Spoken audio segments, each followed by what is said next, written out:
welcome, dear listener, to a place where mysteries come alive. Here, we bring you timeless tales of clever detectives, hidden motives, and unexpected twists. Whether it's the daring charm of Tommy and Tuppence, or the keen intellect of Poirot, every story invites you to think, to feel, and to solve the case. Stay curious, and welcome to Guardian of the Night Stories. The rose-red cliffs of Petra rose from the desert floor like the weathered palms of an ancient giant, their shadows lengthening in the copper light of late afternoon. Hercule Poirot stood at the entrance to the sick, that narrow, towering gorge through which all pilgrims to the hidden city must pass, and surveyed the scene with an expression of serene satisfaction. "Magnifique," he murmured, adjusting his perfectly waxed mustache with one gloved finger. "The little gray cells, they appreciate order, even in grandeur." None. Captain Hastings, his faithful companion and chronicler of so many years, came to stand beside him. Hastings was a man of genuine warmth and sterling character, though his mind rarely matched the incisive brilliance of his friends. Where Poirot saw patterns, Hastings saw only surfaces. Where Poirot detected deception, Hastings perceived honesty. Yet it was precisely this complementary blindness that made him invaluable. "Extraordinary," Hastings breathed, gazing at the Byzantine facades carved into the crimson stone. "Rather more splendid than I'd imagined. And to think, Poirot, that we've actually arranged a complete fortnight here. How did you manage it?" Poirot permitted himself the faintest smile. "It is not so difficult when one has certain connections, mon ami. The director of the archaeological mission is familiar with my work, or rather, with my reputation. He believes that a man of my particular talents might find the atmosphere, restorative." What Poirot did not mention, what he never mentioned, was that he had received a letter some 3 weeks prior, written in a feminine hand on expensive cream notepaper, asking that he considered visiting Petra in October. The letter had come from Lord Eastminster's daughter, the Lady Violet Ashcroft, a woman of considerable charm and even more considerable complications. The letter itself had been destroyed, as was Poirot's invariable habit with sensitive correspondence. But the request lingered, and Poirot, intrigued by a puzzle only half revealed, had accepted. Hastings consulted his pocket watch. "Nearly 4 o'clock. The hotel should be receiving us shortly. I've engaged rooms with a view of the valley, though I confess the thought of a civilized dinner and a proper bath after 3 days of travel is more compelling than any vista." They made their way through the sick, the passage growing narrower and more mysterious as the light diminished. The walls rose on either side, rose and rose, until one felt oneself passing through the very throat of the earth. There was something about Petra that unsettled the rational mind, Poirot reflected. For all its archaeological magnificence, there lingered in these carved facades and wind-haunted corridors a whisper of the grave, of secrets interred and forgotten. The Hotel Nabateana, modest but respectable establishment built into the valley some years prior, was indeed expecting them. The manager, a Syrian gentleman of uncertain age and exceeding courtesy, welcomed them with mint tea and assurances that their apartments had been prepared with particular attention to English preferences. It was as they were ascending the stone staircase to the upper corridor that Poirot first observed. She was standing at the window of the lounge, silhouetted against the dying light, a woman of perhaps 30 years, with dark hair arranged in the modern fashion, and a figure of considerable grace. Even from a distance, one could perceive in her posture a kind of tremulous tension, as if she were a violin string drawn nearly to the breaking point. "Good heavens," Hastings murmured beside him. "There's a rather striking woman in the lounge. I do hope the hotel isn't overrun with tourists." "On the contrary," Poirot replied, though his eyes did not leave the figure by the window. "I suspect, mon ami, that we shall find our fortnight here rather more eventful than anticipated." As they reached the landing, the woman turned from the window. She was beautiful. There could be no question of it. But it was not the beauty of peace. It was the beauty of conflict, of passion barely restrained beneath a surface of careful civility. Her eyes, they were a curious shade of gray-green, like winter sea swept across Poirot and Hastings with an expression that mingled recognition with something akin to alarm. "Good heavens," she said, her voice carrying the accent of the English county set, refined and slightly trembling. "Are you surely your Hercule Poirot?" Poirot inclined his head with graceful precision. "Madame has the advantage of me." "I am Lady Ashcroft," she said. "Violet, you received my letter, then. You decided to come." "I have come," Poirot acknowledged, his tone giving nothing away. "As for the letter, I confess myself curious. It indicated a certain agitation, of spirit. Yet it contained no specific request, no particular problem, only an invitation to visit Petra at a most convenient season." A faint color rose in Lady Ashcroft's cheeks. "I hardly know where to begin. It's all so peculiar, and so very difficult to explain. But I'm grateful, profoundly grateful, that you've come, though I scarcely dared hope." At that moment, a man's voice called from deeper within the hotel. "Violet, dash it all, Violet, have you seen the fellow about the evening's arrangements?" The speaker appeared moments later, gentleman of perhaps 35, handsome in a conventional way, with the bearing of a man accustomed to authority and to having his wishes promptly attended. His hair was fair, his mustache carefully trimmed, and his expression carried the peculiar mixture of charm and brittleness that Poirot had learned to recognize as the hallmark of those who have never been refused anything. "Ah," the gentleman said, observing Poirot and Hastings with a certain coolness. "New arrivals, Violet. I do hope the hotel isn't becoming too crowded. One comes to Petra seeking solitude and antiquity, not society." This Lady Ashcroft said, a curious stiffness entering her voice, is Hercule Poirot, the detective, and his companion, Captain Hastings. "Gentlemen, may I present my husband, Sir Richard Ashcroft." If there existed, in that moment, any shock at this revelation, it was purely confined to the imperceptible elevation of Poirot's left eyebrow, a gesture that Hastings, who had known him for many years, recognized as indicating profound internal surprise. "Your husband, Poirot," repeated gently. Madame did not mention this detail in her correspondence, because, Lady Ashcroft said, her voice dropping to barely above a whisper, "My husband does not know that I wrote to you at all."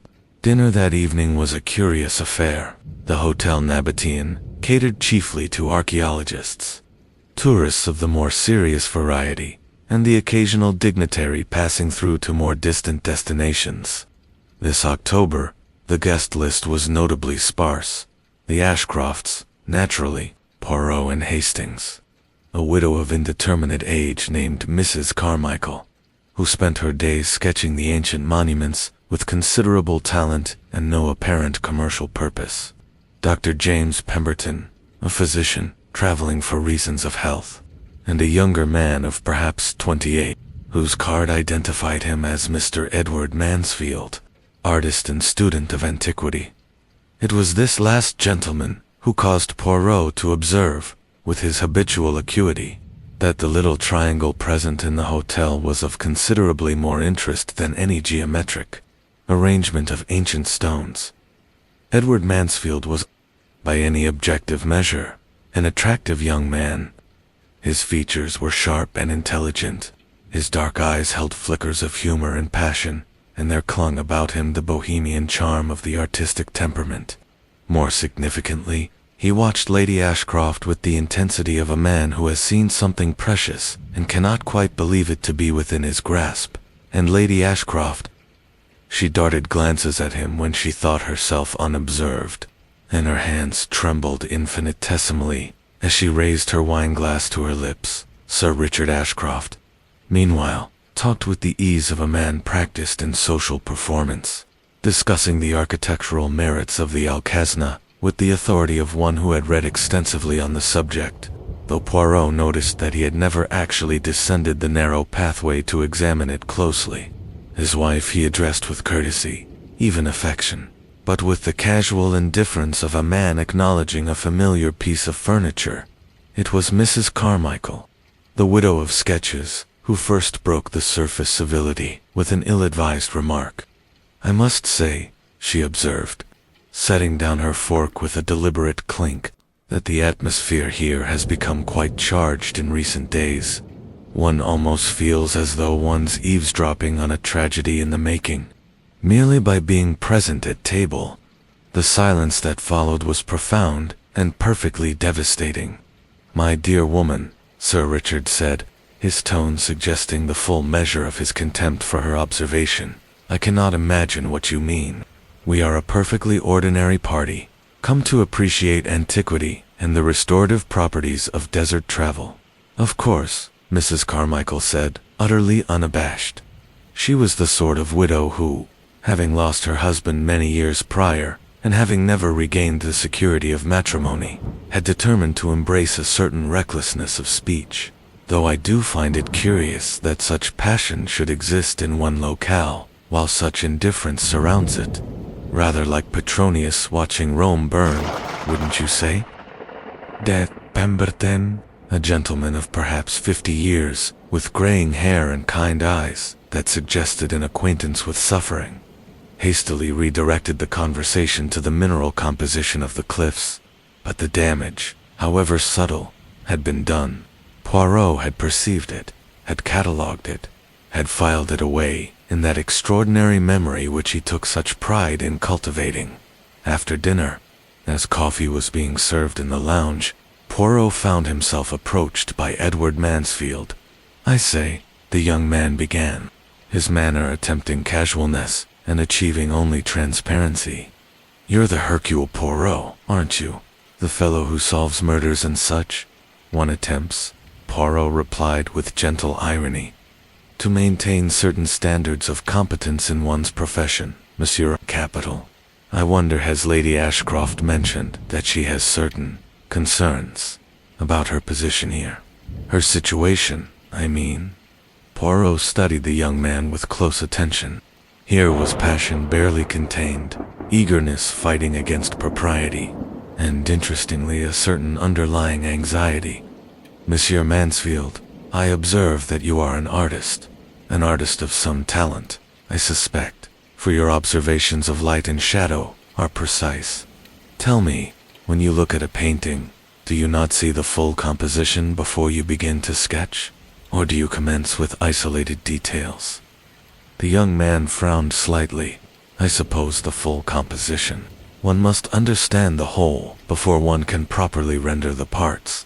"Precisely," Poirot said, "and thus, you will understand that I do not discuss the concerns of individuals until I have perceived the entire composition of the packed situation. It is a matter of professional methodology, nothing more." Mansfield nodded reluctantly and excused himself. Though not before, Poirot observed the anguished glance he cast toward Lady Ashcroft, who was engaged in conversation with her husband about the architectural merits of Nebetgian engineering. It was nearly midnight when, unable to sleep, in the peculiar way of travelers for whom the body remains convinced of distant time zones, found himself walking alone in the courtyard of the hotel. The night was crystalline, the stars above so abundant and brilliant that they seemed to mock the pretensions of human achievement below. He was thus occupied in contemplation of the heavens when a soft voice addressed him from the shadows. "You've come because of my letter," Lady Ashcroft said. It was not a question. Poirot turned to face her. She had thrown a shawl about her shoulders and stood with arms hugged to her sides, presenting the picture of a woman warring with herself. "I have come," Poirot corrected gently, "to rest and to observe ancient monuments. That you wrote to me requesting this visit is a detail, but it is not the totality. Please," she said, stepping forward into the faint light cast by the hotel windows. "I must speak to someone, and I dare not speak to Richard, and Mr. Mansfield I cannot burden him further. There is poison, you see. Not literally, though perhaps that too, but poison in the relationships, in the air itself.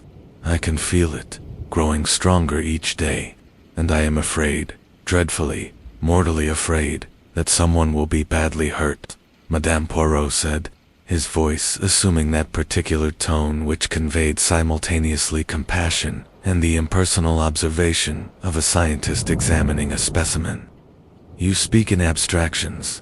The human mind has a curious tendency to project its own anxieties onto the external world. Permit me to observe that you are distressed. But distress, in itself, is not evidence of danger. But there is evidence, she insisted, her hands, which hung at her sides, clenched into small fists. Evidence that something is about to occur. I know it. I feel it in my bones. Tell me, Poirot said, about your marriage to Sir Richard. The question seemed to deflate her. She sank onto one of the stone benches scattered about the courtyard. Richard is a good man, she began, and Poirot knew immediately that she was lying, or at least speaking that particular half-truth which consists of presenting virtue while concealing the more compelling reality. We have been married 5 years. He is much occupied with his business interest shipping primarily, and some investments in colonial enterprises. He is frequently absent from London. When he is absent, I am, lonely. And Mr. Mansfield, Poirot prompted. Edward, she said, and her voice took on an entirely different quality, warmer, more alive, tinged with a kind of desperate tenderness. Edward is a painter of considerable talent. He came to Petra 6 months ago to study light and composition. We met quite by accident at a museum in Jerusalem. We began corresponding. When I learned that Richard intended to spend October here, he has some notion of acquiring land for investment near the Dead Sea. I suggested that we invite an artist to document the expedition. Edward's work would be valuable for the hotel's promotional materials. You see? How very practical, Poirot observed. And your husband? He has no objection to this arrangement. He scarcely notices Edward exists, she said bitterly, except, I think, he suspects something is amiss. Richard has a certain instinct for detecting when things are not precisely as he would wish them to be, and he has begun to make remarks. Subtle remarks, but remarks nonetheless. Poirot rose to his feet, and his posture suggested that the interview had concluded. Madame, I shall require time to observe. The human heart is the most complex instrument in creation, and its motivations are rarely simple. But you may rest assured that I am here, and that I miss nothing. If danger exists, I shall perceive it. If danger is merely the construction of an anxious mind, I shall perceive that as well. As he turned to re-enter the hotel, Lady Ashcroft called after him softly. What if it is already too late? What if someone dies? Poirot paused at the threshold. Then, Madame, I shall ensure that justice is served, but I suspect we have somewhat more time than you believe. The following morning brought with it a marked deterioration in the atmosphere of the hotel, as though the night had permitted certain tensions to intensify and crystallize into something more tangible and more troubling. It began with a small matter, a missing bottle of wine. The hotel manager, that picture of Syrian courtesy, reported to Sir Richard at breakfast that a particularly fine Bordeaux from the cellar had vanished. It was not a valuable bottle, but it had been reserved for a special occasion. Sir Richard received this information with an expression of cold annoyance and immediately demanded an investigation. Could it have been taken by one of the staff? By a guest? Did the manager doubt the security of the establishment? The manager was profusely apologetic and somewhat bewildered. He could offer no explanation. The bottle had been in the cellar at dinner and was absent by morning. Probably just someone who fancied a drink, Dr. Pemberton observed mildly, attempting to lighten the tone. Hotel staff can be light-fingered in places like this. Best not to make too much of it. But Poirot, who was seated at a small table, apart from the others, consuming fresh dates with meticulous precision, observed that Sir Richard's jaw had tightened at this casual dismissal, as though a slight to his authority had been registered and filed away for future reference. That afternoon, as Hastings and Poirot were preparing for an expedition to explore the Temple of the Winged Lions, they received an unexpected visitor. Edward Mansfield appeared at their door with an air of barely suppressed agitation. "I've come to ask a favor," he said without preamble, his customary charm entirely absent, or rather, to ask your discretion. "It's a delicate matter." Poirot gestured for him to enter and to be seated. "Sir Richard," Mansfield began, running a hand through his dark hair in a gesture of frustration, "is growing suspicious of my presence here. He made a comment yesterday, a nasty sort of comment, phrased as a joke but intended as a threat about artists who overstay their welcome and become nuisances to their patrons.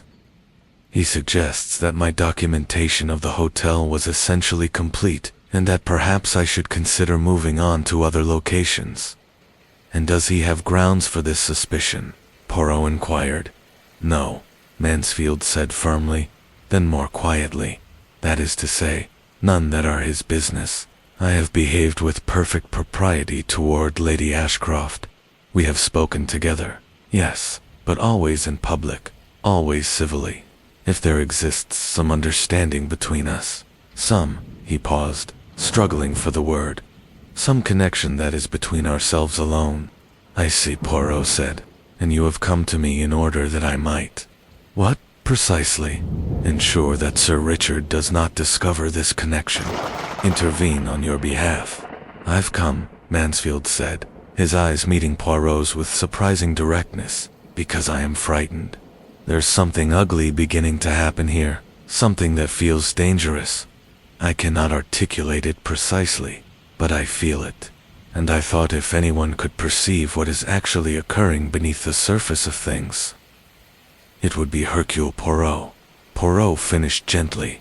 "Monsieur Mansfield, you observe correctly that I am not indifferent to the currents flowing through this hotel, but I must ask you directly, have you given Sir Richard any concrete reason to suspect an impropriety?" "No," Mansfield said, "and yet he knows. Men of his type always know. They possess an instinct for possession and challenge, and they respond to both with violence." After Mansfield had departed, Hastings looked at his friend with evident concern. "I say, Poirot, this is becoming rather complicated, isn't it? Love affairs, suspicion, and now missing wine.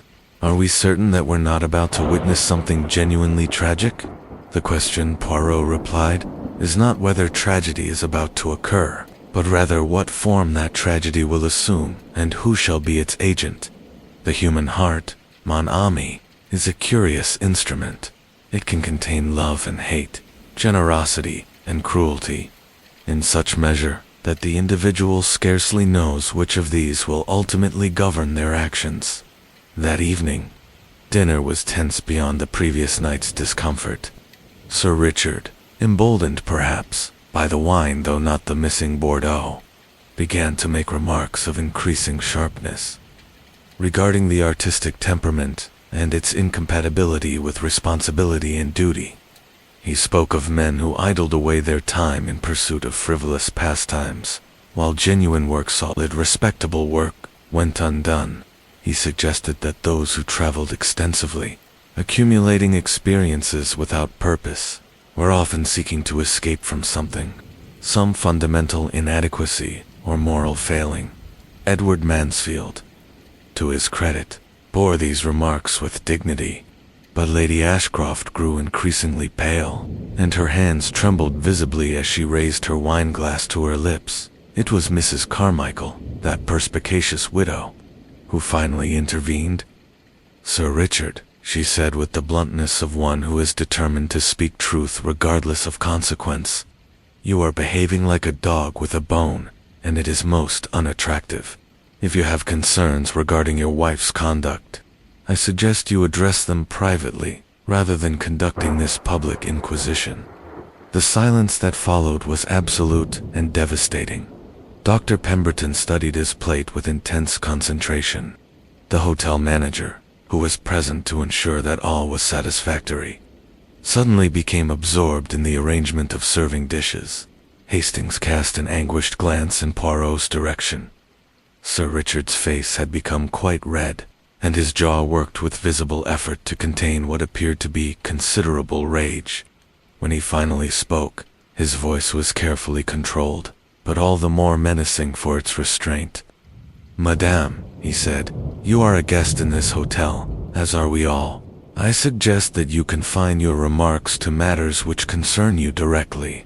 "But they do concern me directly," Mrs. Carmichael replied. "I am a woman of some experience, and I can perceive when another woman is being treated unjustly. Lady Ashcroft has been a victim of constant insinuation and criticism throughout this meal. It is petty, it is cruel, and it is beneath the dignity of a gentleman to practice it." That night, Poirot stood once again in the courtyard, contemplating the stars. He did not remain alone for long. First came Hastings, moving with the careful tread of a man who has had rather too much to drink, but is endeavoring to conceal it. "Poirot," he said, sinking onto a bench, "I cannot bear this. The atmosphere is becoming positively poisonous. Someone will say or do something regrettable, before very long, and then we shall have a proper scandal on our hands." "Perhaps," mon ami Poirot replied. "Scandal is precisely what this situation requires. The human tendency is to conceal, to smooth over, to pretend that all is well, when all is decidedly not well. Sometimes, the surface must be broken before healing can begin." But even as he spoke these words, Poirot was conscious of a certain unease, a feeling that events were moving beyond the manageable, beyond the merely romantic and jealous, into territory that might prove genuinely dangerous. This intuition was confirmed some hours later, when he was approached by Dr. Pemberton, the physician, who seemed himself to be laboring under considerable anxiety. "Poirot," the doctor said without preamble, "I must speak to you in confidence. I have observed something troubling regarding one of the guests actually, regarding the domestic situation I have become inadvertently aware of. The medical profession sometimes acquires knowledge that it would prefer not to possess." "I am listening," Poirot said. "It is a matter of toxicology," Dr. Pemberton said carefully. "Or rather, it may be. I am not certain. But I have noted certain small details, a peculiar pallor, a tremor of the hands, a slight nausea that comes and goes. These symptoms, taken individually, might mean nothing, but, taken together, they suggest the early stages of acute poisoning by a metallic substance. Arsenic, perhaps, or something similar." "And which guest presents these symptoms?" Poirot asked. Dr. Pemberton hesitated.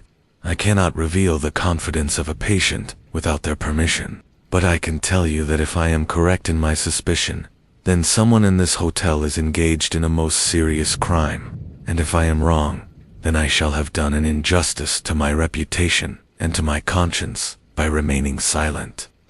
After the doctor had departed, Poirot remained in the courtyard for some time, his mind working through the implications of what he had heard. Poisoning was a crime of calculation, of patience, of a mind that could conceive a plan and execute it methodically over time. It was not the crime of passion, but of cold deliberation. And yet, what victim? Who would poison whom, and why? The pieces of the puzzle remained stubbornly UNA's SEMBLED. It occurred on the 4th day of Poirot's residence in Petra. During an excursion to the monastery, that vast carved facade set high in the cliffs, accessible only by a steep and arduous climb. The hotel had arranged for a small party to make the ascent: Sir Richard and Lady Ashcroft, Edward Mansfield, Dr. Pemberton, Mrs. Carmichael, and 2 local guides. Poirot and Hastings had declined the invitation, Poirot pleading fatigue and a desire to rest in the relative cool of his room, though Hastings suspected that his friend's refusal was more strategic than physical in nature. They had set out early in the morning, before the heat became intolerable, and were expected to return by late afternoon. Yet as the sun descended toward the western cliffs, and no party appeared. A certain unease began to manifest itself among the hotel staff. It was nearly 7 o'clock when the guides returned alone, their faces bearing expressions of shock and distress. There had been an accident, they reported in rapid, fragmentary Arabic and broken English. One of the tourists had fallen. There had been a terrible tumble down a rocky slope. A man was dead. The body, when it was finally retrieved and brought to the hotel, was that of Edward Mansfield. He lay upon a stretcher improvised from palms and cloth, his young face peaceful in death, his dark eyes staring at nothing, a thin line of blood having dried at the corner of his mouth. The autopsy performed as best it could be by Dr. Pemberton, with assistance from the hotel manager, and no small degree of improvisations, suggested that he had struck his head upon a rock during his fall. The cause of death was deemed to be severe trauma to the skull, yet examining the body before it was removed to the cold storage facility that the hotel maintained for such tragic circumstances, observed certain details with his characteristic precision. The wound itself was consistent with a severe blow, yes, but there was something else, a faint discoloration of the lips, a peculiar rigidity in the extremities that suggested more than simple traumatic shock, and there, upon the fingernails, a faint bluish tinge that spoke of something more sinister than a simple fall from a height. The little gray cells, Poirot murmured to himself in French. They perceive that the obvious explanation is not the true one. The party, when they finally returned, was in a state of considerable distress. Lady Ashcroft was nearly hysterical, supported by her husband, who bore an expression of grim shock. Mrs. Carmichael appeared surprisingly composed, though her lips were pressed together in a thin line. Dr. Pemberton seemed to have aged 10 years in the hours of the expedition. It was Hastings who conveyed to Poirot the official account of what had transpired. According to the guides, Hastings reported, his voice heavy with shock, the party was ascending to the monastery when Mansfield, who was walking somewhat ahead of the others, apparently lost his footing on a particularly treacherous section of the path. He tumbled down a steep slope, struck his head upon rocks below, and was killed instantly. There was nothing anyone could do. It was a terrible accident, absolutely tragic. And yet Poirot observed, Monsieur's death occurs at a precise moment in time when tensions within this small community have reached a dangerous crescendo. The beloved artist, about to be removed from the scene by Sir Richard's jealous machinations, is removed instead by death. How very ... convenient. Good Lord, Poirot, Hastings exclaimed. You cannot possibly suggest that his death was anything other than an accident. I suggest nothing at present, mon ami, Poirot replied. I merely observe that in my experience, when the convenient occurs at the moment of maximum convenience, it behooves the careful observer to look more closely. Tell me, who was walking immediately behind Mr. Mansfield on this fatal path? Hastings consulted the information he had gathered. Sir Richard was directly behind him, Hastings said slowly. Mrs. Carmichael was immediately behind Sir Richard. The guides and Lady Ashcroft brought up the rear, so it was Sir Richard alone who witnessed the precise moment of Mr. Mansfield's fall, Poirot mused. How very interesting. The investigation that followed was, by necessity, somewhat informal. The local authorities had been notified, but Petra existed in that peculiar liminal space between Turkish jurisdiction and local tribal authority, and the machinery of official justice moved with glacial slowness. Moreover, the British embassy in Jerusalem, once informed of the death of one of its nationals, expressed a certain confidence that the matter was clearly accidental in nature, and suggested that the body be prepared for return to England as expeditiously as possible. It was thus left to Hercule Poirot to conduct his own inquiries, a task he undertook with his characteristic thoroughness and discretion. He began with Dr. Pemberton, that perspicacious physician who had warned him of poisoning symptoms some nights prior. "I must ask you directly," Poirot said, "to observe the confidentiality of our conversation. But I require information, and you are in a position to provide it. When you spoke to me of symptoms suggestive of metallic poisoning, which guest exhibited these symptoms?" Dr. Pemberton hesitated only briefly before responding. "It was Lady Ashcroft, though I may have been entirely mistaken. Poisoning can be quite difficult to diagnose without laboratory analysis, and her symptoms, upon further reflection, could have been attributable to nervousness, to the stress of her domestic situation. I may have allowed my imagination to run away with me, and now," Poirot inquired gently, "now she appears, if anything, more anxious, but without the physical symptoms I thought I observed. The shock of Mr. Mansfield's death may have concentrated her mind on matters more pressing than her own health." Poirot nodded slowly. "Tell me, doctor, is it possible that someone might administer a poison in such small quantities, over such a prolonged period, that the symptoms would be minimal and easily attributed to other causes?" "Quite possible," Dr. Pemberton acknowledged. "A careful poisoner might maintain someone in a state of chronic low-level toxicity for weeks or even months without bringing about acute crisis. It would be a form of slow torture, more psychological than physical." After the doctor had withdrawn, Poirot spent a considerable time in the hotel's kitchen and cellar, examining the arrangements for food preparation with meticulous care. He observed how the meals were prepared, how provisions were stored, how access to the food was controlled, or, more accurately, not controlled. What he discovered was illuminating.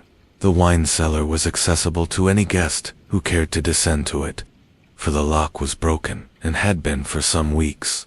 The kitchen staff, numbering only 3, was often absent, attending to other duties, and most significantly, the dietary preferences of each guest were well known. Lady Ashcroft preferred her water warmed rather than chilled. Sir Richard took his coffee at a particular strength and temperature, and Edward Mansfield had a habit of accepting a small glass of cognac before retiring. These were not the observations of a casual observer, but of someone who had studied the household and its rhythms with considerable intention. Next, Poirot conducted interviews with each member of the party. With Sir Richard, he was all courtesy and deference, posing questions about the precise nature of the path, the weather conditions, and the exact positioning of each party member. "You were, then, the closest witness to Mr. Mansfield's fall," Poirot observed. "I was immediately behind him," Sir Richard confirmed, with no apparent discomfort. "The path was particularly steep and treacherous at that point. He was hurrying, not paying attention to his footing, and suddenly he simply ... went. There was nothing anyone could do. He tumbled quite a considerable distance before striking the rocks below. You did not observe any slipping of his boot, any loosening of stone, any indication of what caused his loss of balance. He simply fell," Sir Richard repeated, his patience visibly thinning. "It was an accident, Poirot. A tragic accident, with Mrs. Carmichael." The conversation took a rather different character. "That woman," she said without preamble, referring to Lady Ashcroft, "is being murdered by her husband, slowly and deliberately, and I suspect you know it as well as I do." "Madame," Poirot said carefully, "you possess strong intuitions regarding matters of human character, but intuitions, however accurate they may sometimes prove, are not evidence. Tell me what you have observed." "I have observed," Mrs. Carmichael said, settling herself with the air of one preparing to deliver a speech, "that Sir Richard has been particularly attentive to his wife's consumption of beverages and food. I have seen him position himself to ensure that he was aware of what she was eating. I have noted that after he brings her a cup of tea or a glass of wine, she experiences a brief moment of distress, a tremor, a pause in her conversation. These are not the behaviors of an ordinarily attentive husband, but of a man engaged in something far more sinister." "And Mr. Mansfield?" Poirot inquired. Had you observed anything unusual in his behavior? Only that he was deeply in love with Lady Ashcroft, and that Sir Richard perceived this, and determined to remove the complication, Mrs. Carmichael said bluntly. The poor young man became increasingly agitated as Sir Richard's remarks grew more pointed. I should not be surprised if that agitation contributed to his fatal accident. You believe, then, that Mr. Mansfield's death was indeed accidental? I believe, Mrs. Carmichael said slowly, that it may have been the final act of a larger tragedy. Whether by accident or by design, the young man is gone, and Lady Ashcroft is left in a far more precarious position than before. She cannot now even flee the situation through the affection of another, because that other has been removed from the earth. She is alone with her poisoner. Poirot made no response to this analysis, though his mind was working through the implications with his characteristic speed and precision. That evening, as he reviewed his observations in his room writing, as was his habit, meticulous notes in his small, neat handwriting, Poirot found himself confronted with several troubling questions. If, as Dr. Pemberton suggested, Lady Ashcroft had been receiving small quantities of poison, then who was administering it? The most obvious suspect was Sir Richard, but for what motive? Financial gain seemed unlikely. Poirot had observed that Lady Ashcroft possessed considerable independent wealth, love, and jealousy. Then, but Sir Richard's manner suggested that he felt no great passion, either of love or of its opposite, toward his wife. And what of Edward Mansfield's death?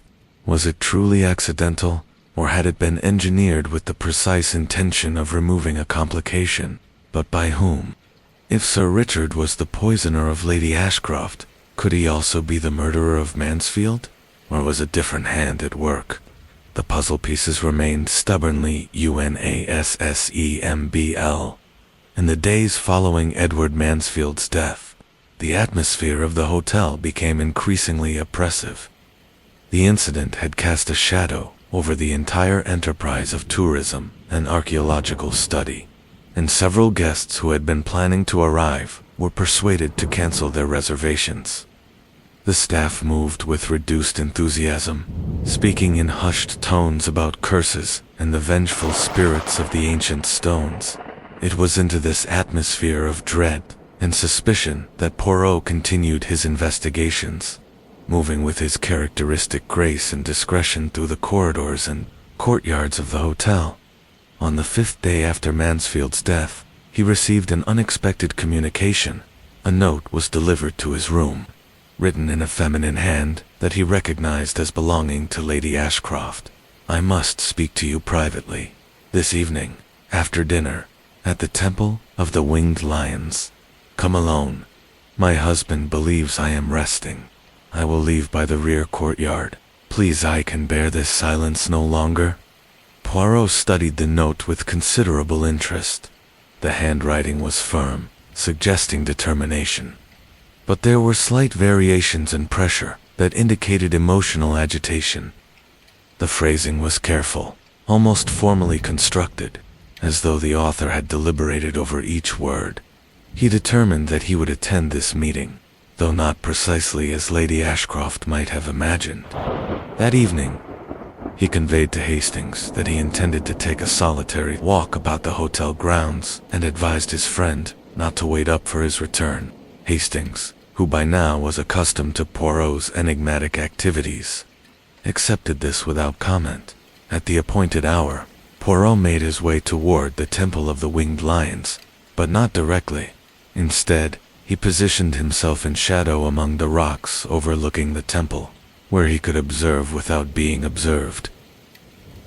Lady Ashcroft arrived some minutes after the appointed time, moving with the careful tread of one who fears observation. She was dressed in a dark dress that would render her invisible in the shadows, and she carried a small lamp, though she did not light it. She had been waiting scarcely 5 minutes, when a second figure emerged from the darkness. It was not Poirot, but Sir Richard Ashcroft. So, he said, his voice carrying a note of cold triumph, my instincts were correct. You were planning to meet someone here. How very foolish of you, Violet. How very foolish indeed. Lady Ashcroft stepped backward, her hand raising to her throat. Richard, you were going to meet your lover, Sir Richard continued, moving toward her with deliberate slowness. The artist is dead, but there are others, I suppose. How many, Violet? How many young men have you entertained in your romantic fantasies, while I have worked to build our fortune and our position? There is no one, Lady Ashcroft said, her voice trembling. I wrote to Mr. Poirot because I was afraid of you. I still am afraid. The things you've been doing, the looks you give me, the way you watch every bite of food I consume. I believe you are trying to harm me. Sir Richard laughed, a sound devoid of humor, containing only contempt and something darker, something that suggested the complete absence of normal human compassion. Harm you, he repeated. My dear, inadequate creature, if I wished to harm you, you would already be dead. What I have been doing is far more sophisticated, far more satisfying. I have been administering to you small quantities of a particularly interesting compound, nothing fatal, you understand, but enough to cause you discomfort, to make you question your own sanity, to make you doubt your own perceptions of reality. It is a form of torture that leaves no marks, no evidence, nothing that could be proved in any court. Lady Ashcroft made a sound half-gasp, half-sob, and Poirot observed that she swayed slightly, as though her legs might give beneath her. Why? She asked, her voice barely above a whisper. Why would you do such a thing? Because, Sir Richard said, I have discovered that I do not love you. In fact, I find you rather You are weak, sentimental, prone to romantic fantasy. You are not fit to be the wife of a man of my caliber. And yet, I am married to you, and divorcing you would entail complications, both legal and social, that I find distasteful. Therefore, I have chosen to torment you instead, to make your life sufficiently unpleasant, that perhaps you might take your own life an outcome that would be far more satisfactory from the perspective of simplifying my situation. He reached out and grasped her arm with visible force, and Lady Ashcroft cried out. It was at this moment that Poirot stepped forward from his place of concealment. I think, Monsieur Ashcroft, he said quietly, that you have said quite sufficient.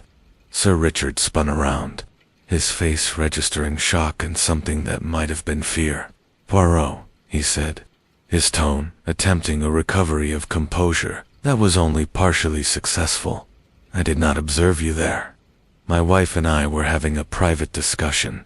I suggest you return to the hotel and mind your own affairs. On the contrary, Poirot said, advancing slowly, I mind them very much. Madame has asked for my assistance, and your conduct has provided me with considerable illumination regarding certain aspects of this situation.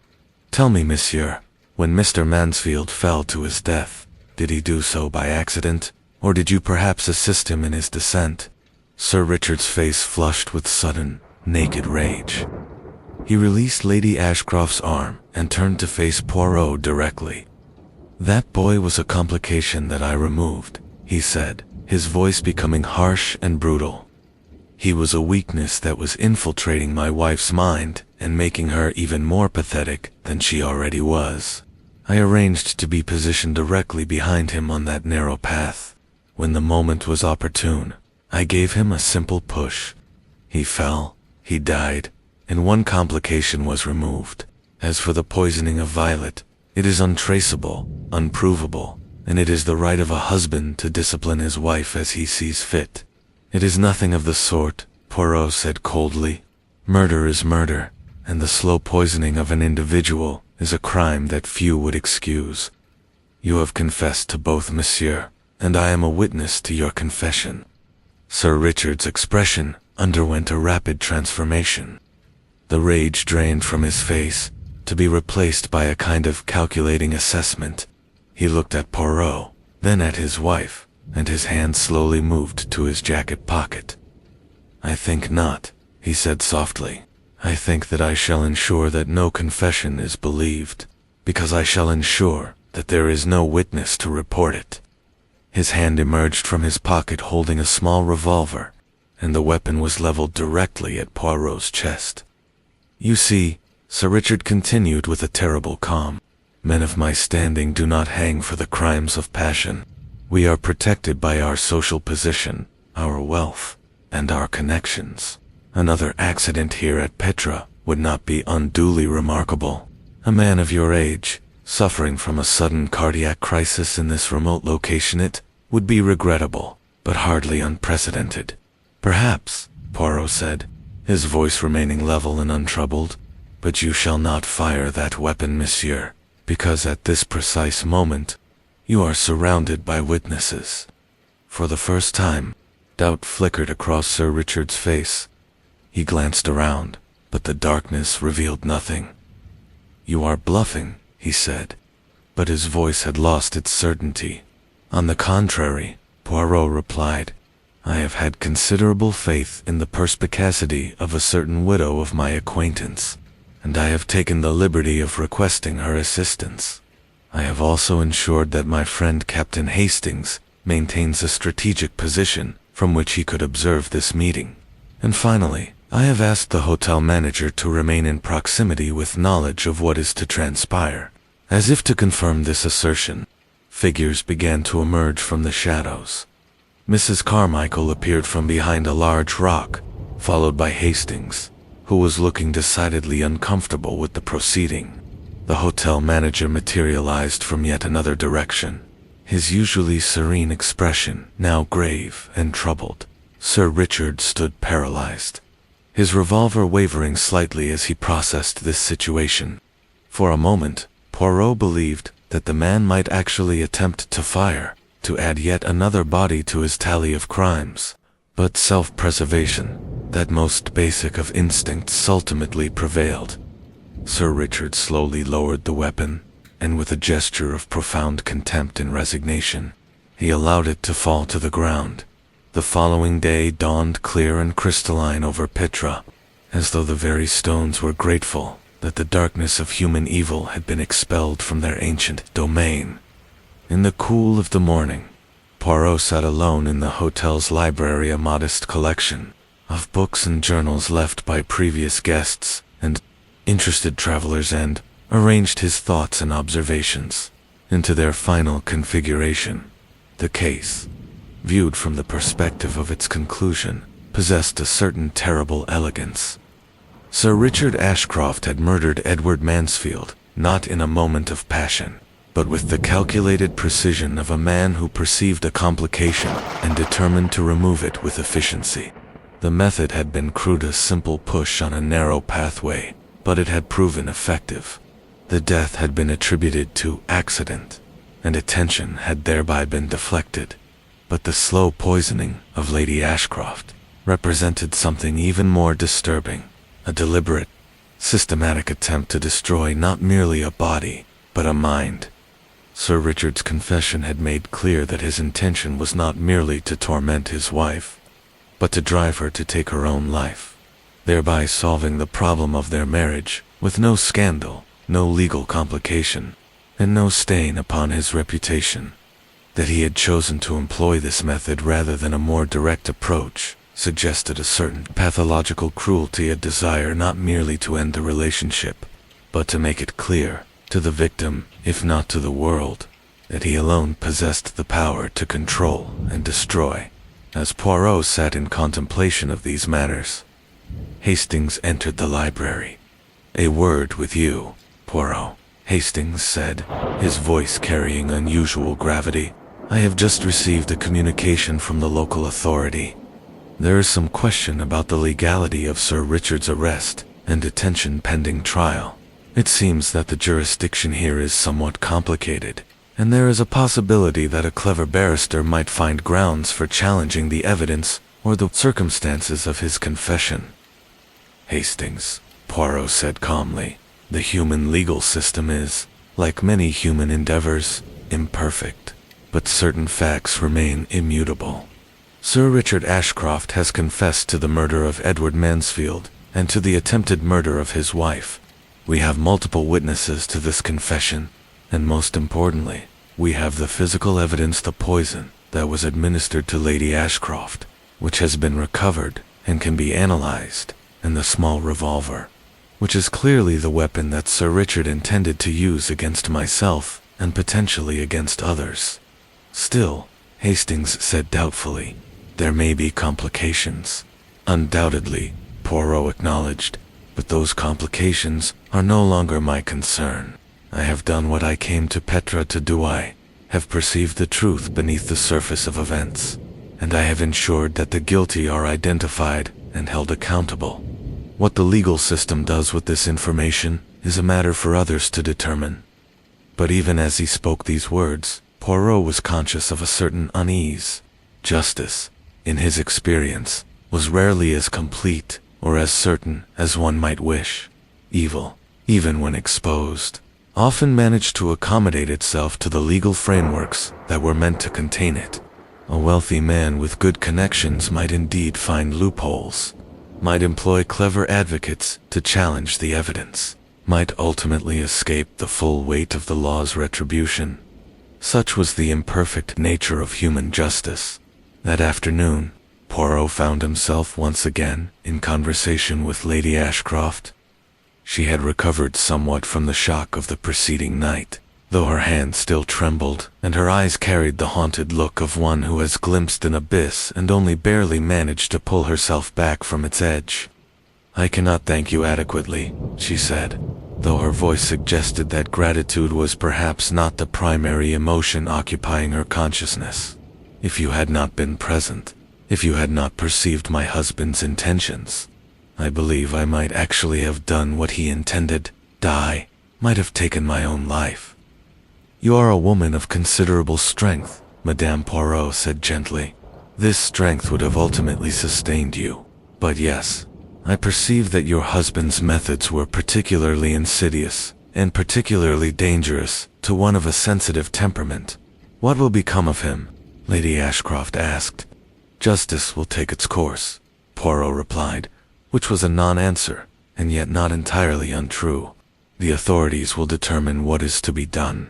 I suspect that there will be a trial, and that the evidence will be difficult to dispute, but I cannot predict the outcome with certainty." Lady Ashcroft nodded slowly. "I have decided," she said, "that I shall not attempt to defend him or to minimize his crimes. I shall testify truthfully regarding all that I have witnessed and all that he has confessed to me. It is the only way that I can begin to reclaim my own life and my own mind from the corruption he has introduced into both." "A wise decision," Madame Poirot observed. "And Edward," she said softly, her eyes glistening with tears.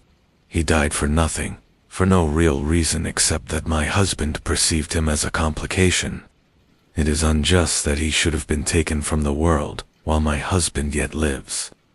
"Justice," Poirot said, "is often incomplete, Madame. We do what we can to address the imbalance, but the universe itself is frequently indifferent to our efforts." 3 days after the confrontation at the Temple of the Winged Lions, Poirot gathered the remaining members of the small community in the hotel's main drawing room.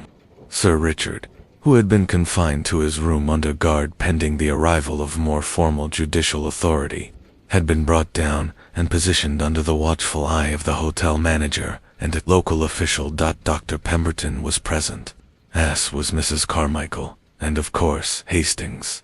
Lady Ashcroft sat with hands folded in her lap, her expression one of somber resignation. "I have asked you all to gather," Poirot began, "so that I might lay out for you the full extent of the crimes that have been committed here at Petra, and the chain of reasoning that has led me to identify their perpetrator and their nature." He paused, allowing his gaze to move slowly from one face to another. "We arrive at the beginning," he continued, "with a love triangle. Lady Ashcroft, a woman of considerable beauty and considerable loneliness, forms an attachment to a young artist, Edward Mansfield. This attachment is purely romantic in nature, though it carries with it the potential to trouble the peace of her marriage. Her husband, Sir Richard Ashcroft, perceives this complication, and his mind turns to the question of how it might be eliminated. Now, at this juncture, Sir Richard could have addressed the matter directly. He could have forbidden the friendship, demanded his wife's obedience, employed the ordinary tools of marital authority, but Sir Richard is a man of particular intelligence and particular cruelty. He determines upon a more elaborate and more destructive approach.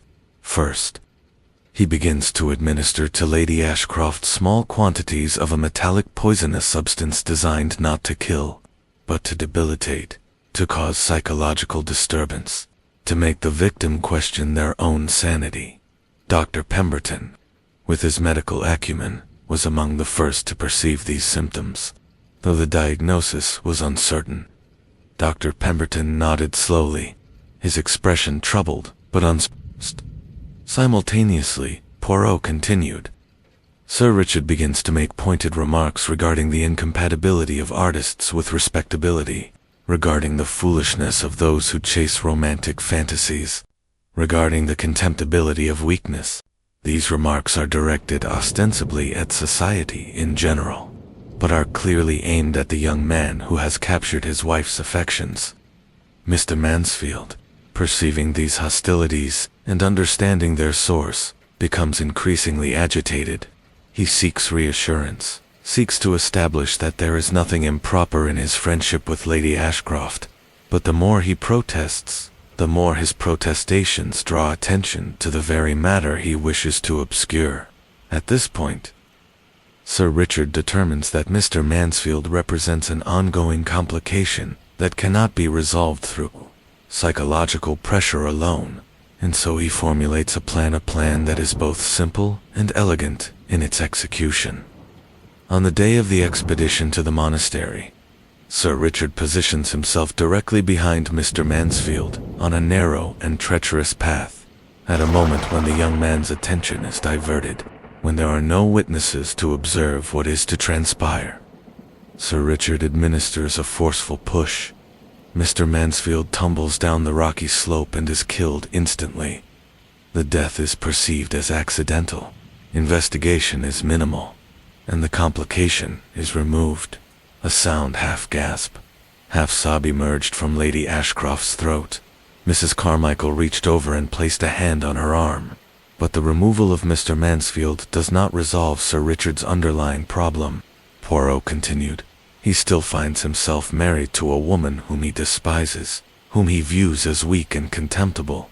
And so he continues with his scheme of psychological torment. He continues the poisoning. He continues to make pointed remarks. And he determines that the most satisfactory resolution to his situation would be the suicide of his wife, an outcome that would free him from the marriage, while reflecting no blame upon himself. It was at this juncture that Madame wrote to me, imploring that I visit Petra and address the psychological unease that she perceived. She could not articulate the precise nature of the threat, but she sensed it nonetheless: the presence of evil, the accumulation of small cruelties, the building of pressure toward some catastrophic release. When I confronted Sir Richard at the Temple of the Winged Lions, he confessed fully to his crimes. He admitted to the murder of Edward Mansfield. He admitted to the attempted murder of his wife through the administration of poison, and he confessed to his intention to drive her to take her own life. Poirot paused, and his gaze fixed itself upon Sir Richard with an intensity that was almost palpable. "Sir Richard," Poirot said quietly, "you are a man of considerable intellect and considerable wealth. You have been afforded every advantage that society can provide, and yet you have employed your gifts in service to cruelty, to deception, and to murder. You have taken a young man's life. You have attempted to destroy a woman's mind, and you have done these things not in any moment of passion, but with deliberate calculation and premeditation. The law will judge you. The courts will determine your punishment, but I suggest to you now that you have already served your own sentence. You have already paid the price that is exacted by conscience and by the knowledge of your own degradation. You have reduced yourself to something less than human, and no amount of legal maneuvering or social position can restore what you have lost. Sir Richard's face had become very pale. His hands trembled, and for a moment Poirot thought that the man might actually attempt another violent act. But the moment passed, and Sir Richard simply sat, staring at nothing, as though he had suddenly perceived the full extent of the abyss into which he had cast himself. The local authorities, once the matter had been properly reported and investigated, determined that Sir Richard Ashcroft should be held pending trial in a facility in Jerusalem. The process would be lengthy, complicated by questions of jurisdiction and international law, but the evidence against him was overwhelming as he was being prepared for transfer. Lady Ashcroft approached Poirot one final time. "What will I do now?" she asked. "How do I rebuild a life after such betrayal? How do I trust anyone ever again?" Madame Poirot replied, "You have witnessed the depths to which human nature can descend, but you have also witnessed human courage and resilience. Mrs. Carmichael has demonstrated to you that there exist women of integrity and perspicacity. Dr. Pemberton has shown you that medical knowledge and human compassion can be aligned in service to truth. Your own courage, Madame, in reaching out for assistance when you perceived danger, speaks to an inner strength that no amount of psychological torment can ultimately destroy. You will not rebuild your life quickly, nor without pain, but you will rebuild it. Time, that great healer of human wounds, will do its work, and you will discover that you are capable of far more happiness than you have previously known, precisely because you will now understand the value of that happiness and will not take it for granted." Lady Ashcroft nodded slowly, and tears slipped down her cheeks, not tears of despair, but tears of a kind of cathartic release.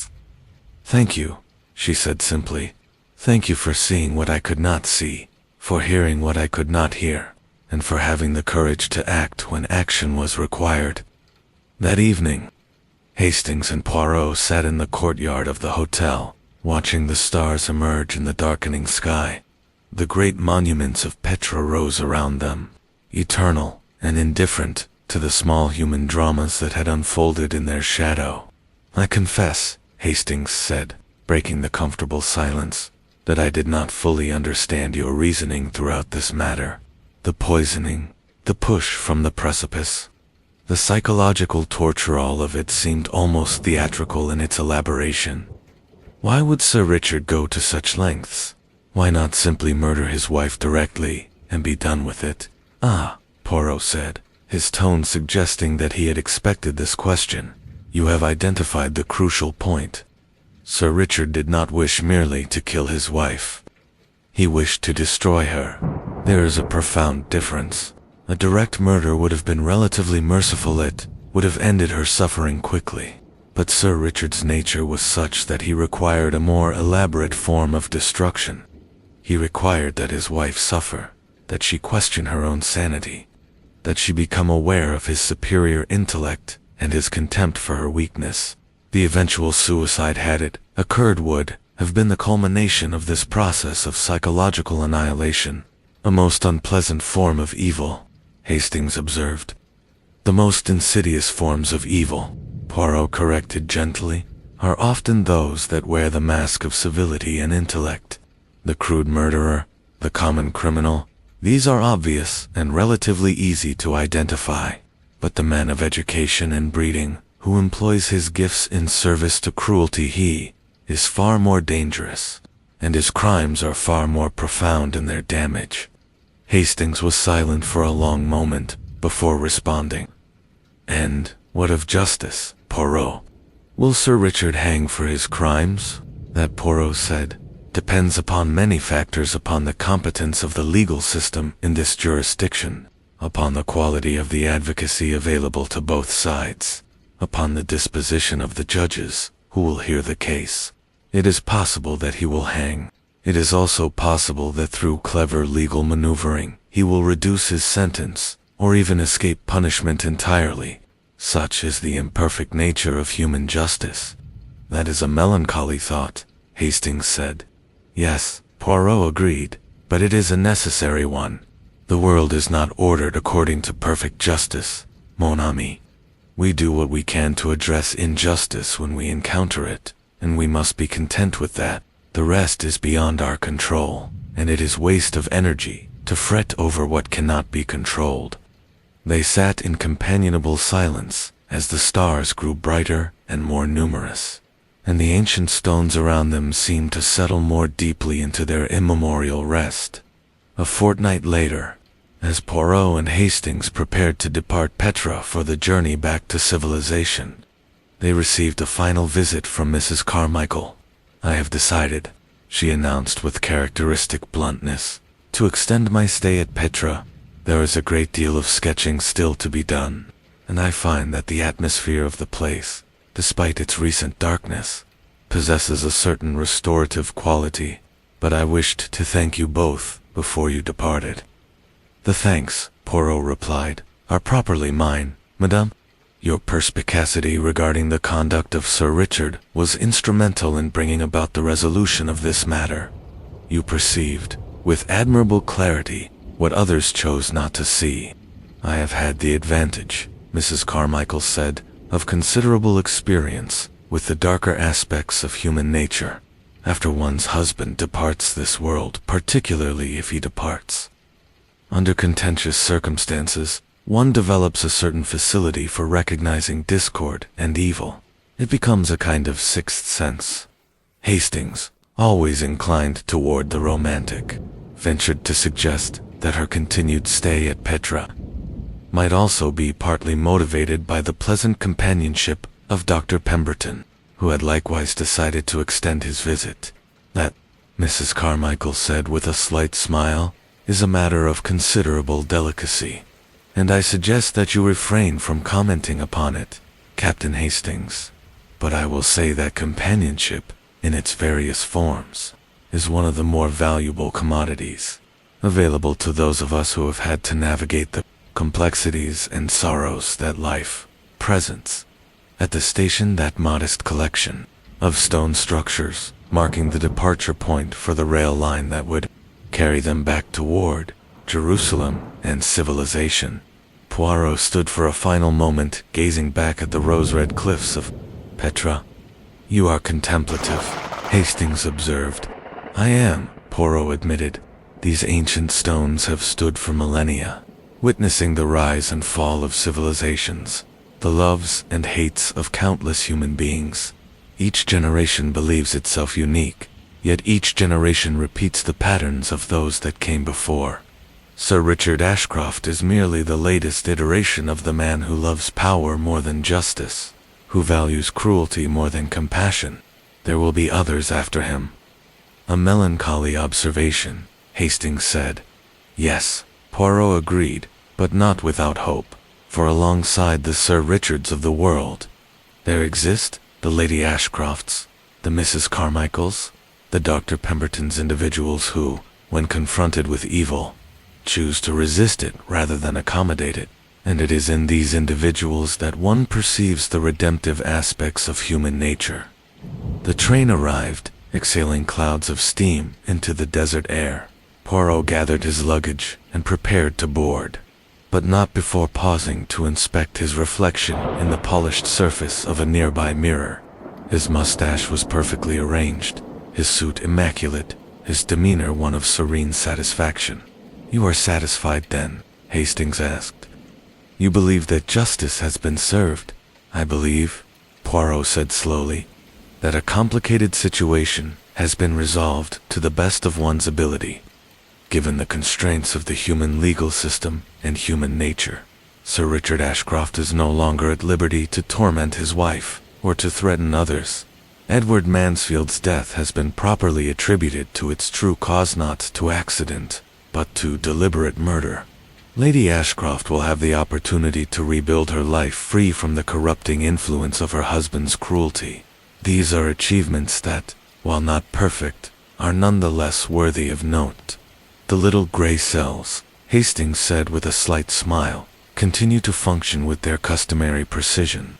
"They do," Poirot confirmed, "and they shall continue to do so, as long as there exists evil to be combated and truth to be uncovered. It is, after all, for these purposes that they were furnished to me by nature or providence, or whatever power it is that governs such matters. As the train began to move, and the rose-red cliffs of Petra receded into the distance, Poirot settled into his seat and produced a small box of Belgian chocolates from his traveling case. These he consumed with meticulous precision, each one regarded as a small masterpiece of confectionery art before being consumed. Hastings, watching this ritual with affection and amusement, reflected that there was something quintessentially Poirot about this final gesture. While empires rose and fell, while humans perpetrated unspeakable cruelties upon one another, while justice remained imperfect and incomplete, Hercule Poirot took comfort in the simple, elegant order represented by a properly constructed chocolate. It was perhaps, Hastings thought, the only truly appropriate response to the chaos and complexity of the human condition, to create small islands of order and perfection amidst the surrounding entropy, and to find therein a modest but genuine satisfaction. The train carried them onward, toward Jerusalem, toward civilization, toward whatever mysteries and crimes awaited them in the world beyond the desert. Behind them, the ancient stones of Petra stood eternal and immemorial, indifferent to human drama, yet forever bearing witness to it.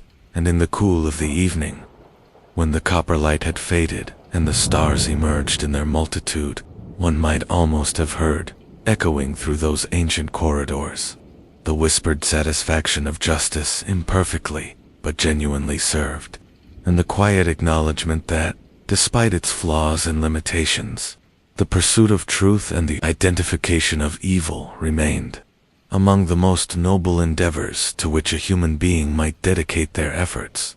6 months after the events at Petra, Poirot received word that Sir Richard Ashcroft had been convicted of the murder of Edward Mansfield and sentenced to life imprisonment. The attempted murder charge regarding Lady Ashcroft had been more difficult to prosecute, as the evidence was largely circumstantial and the poison had dissipated from her system. But the confession, witnessed by multiple parties, had been deemed sufficient to result in a supplementary conviction. Lady Ashcroft, having obtained a divorce on grounds of cruelty and attempted murder, had removed herself to the south of France, where she had taken up charitable work and the composition of poetry. Modest efforts, but undertaken with genuine passion and purpose, Mrs. Carmichael had indeed remained at Petra, and had married Dr. Pemberton the following spring. Their subsequent travels had taken them throughout the Mediterranean and the Near East, documenting archaeological sites and contributing, modestly but meaningfully, to the work of preservation and scholarship. As for Poirot, he had returned to his methodical existence in London, addressing the crimes and mysteries that presented themselves with his customary precision and insight. But he carried with him always the memory of those rose-red cliffs and the complicated triangle of human emotion and human evil that had played out in their shadow, and on those occasions, when the English weather was particularly dismal, when the fog hung heavy and the day seemed interminable in its grayness, he would retreat to his study, produce his chocolates, arrange his thoughts with meticulous care, and reflect upon the curious paradox that constituted human existence, that we are capable, simultaneously, of profound beauty and profound horror, of genuine compassion and unspeakable cruelty, of love and of its darkest opposite. It was a paradox that no amount of logical deduction could fully resolve. Yet it was in the confrontation with this paradox that Poirot found, if not satisfaction, then at least a kind of dignified acceptance of the human condition in all its contradiction and complexity, and that, he had come to understand, was perhaps as close to wisdom as one could reasonably hope to approach in this imperfect world of ours.